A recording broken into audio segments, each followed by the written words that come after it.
Barrister Ali Zafar ने दावा किया कि पहले तोशाखाना 1 और साइफर केसेस बनाए गए, बड़े बड़े दावे किए गए, ओपन एंड शट केसेस कहा गया, लेकिन अदालतों ने मुकदमात को मुस्तरद करते हुए शट कर दिया। सेनेट में इजहार ख्याल करते हुए पैगाम दिया कि ऊंची आवाज में बातें और तकरीरें करने से सच नहीं छुप सकता। दावा किया कि अल-कादिर ट्रस्ट भी शट केस साबित होगा।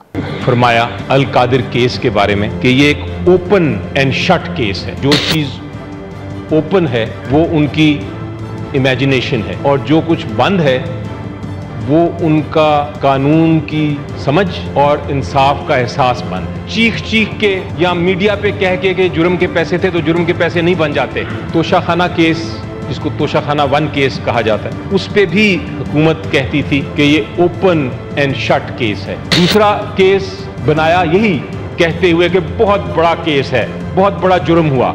इमरान खान साहब ने साइफर के बारे में बात कर दी। ओपन एंड शट केस जब अदालत में आया तो अदालत ने क्या फैसला किया कि ये तो जुर्म ही नहीं बनता। ये open and shut case shut कर दिया ये कह के कि ये जुर्म ही नहीं बनता। बार बार ओपन एंड शट केस बनाते हैं, अदालतें कहती हैं ओपन करो और शट करो।